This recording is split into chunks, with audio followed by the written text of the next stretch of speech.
основная наша беседа вообще планировалась в части экономики, ее развития, о неком экономическом буме, о каких-то совершенных инновациях, улучшениях.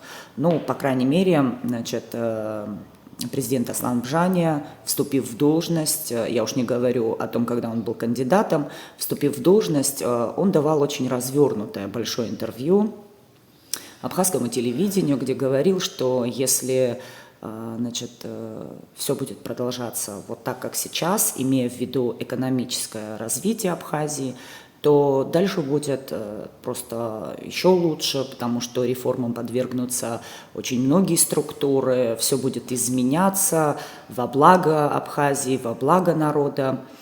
Наталья Викторовна, вы, работая в парламенте, занимались как раз-таки экономикой, бюджетом. Ну, вы по профессии, собственно, всю жизнь этим занимались. Хотелось бы услышать ваше мнение.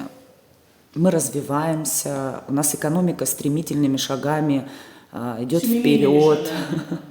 На какой мы стадии вообще и почему, если все так замечательно, почему народ Абхазии не чувствует этих улучшений, почему нам всем видится, что мы отступили на очень много шагов назад? Я скажу так коротко. Ну, вы знаете, нет, не коротко, вернее, фраза. А воз и ныне там. Да? Наша экономика, сегодня наша жизнь, а воз и ныне там. Естественно, тогда, когда мы идем во власть, или тогда, когда мы стараемся прийти к чему-то, ну, я имею в виду к должности, там, мы обещаем горы, золотые горы, мы же пообещали. Ну, в частности, не мы, а Аслан Бжания обещал золотые горы. И в контексте Александра Анква, я все потихонечку вам здесь постараюсь разложить обо всем, когда сказал, что НДС – это ржавчина на нашей экономике, на теле нашей экономики. Но ржавчина куда-то делась, я хочу спросить просто, куда-то ржавчина ушла, нет, по-моему, правда? Потом, что мы будем жить лучше, да, нам пообещали, а мы стали жить лучше. У нас, что вообще у нас происходит в нашей экономике? Если говорить, в частности, то непосредственно, чем я занималась, о бюджете, дефицит, который вообще для меня такой нонсенс, дефицит бюджета на 2023 год составил 2 миллиарда. Такого в истории Абхазии не было, да? Но сегодня он уже существует. Какие-то экономические реформы за 2,5 года прошли, вы видите их? Есть. Адепты нынешней власти говорят, что жизнь стала лучше. Ну, я не знаю, в каком контексте им стало жить лучше.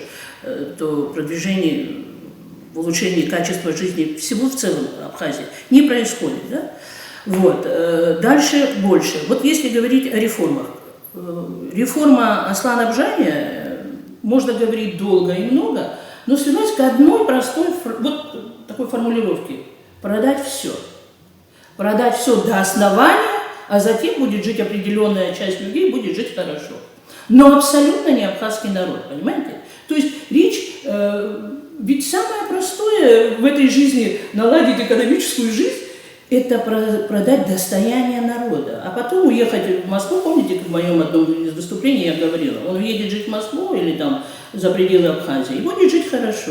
Вот основной экономический посыл Аслана Бжания, ну и в том числе и исполнительной власти в лице кабинета министров Александра Анква. То есть вот, мы же самый веский такой на сегодняшний аргумент их экономической реформы, что происходит?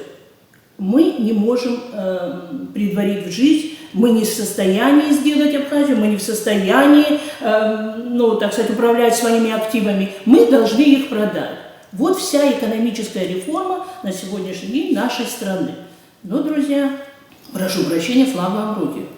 Я здесь немножко хочу обратиться к народу, сразу так вот сказать. Вы правда воевали за то, чтобы все это продать? Мы правда пролили кровь за то, чтобы это все продать? Мы правда сегодня, оказывается, сажаем наших детей за то, чтобы вот все это продать? Да, наверное, так. Детей мы посадили, сегодня МВД посадила детей для того, чтобы все завтра это продать. И это экономическая реформа. Вы хотите жить в такой стране?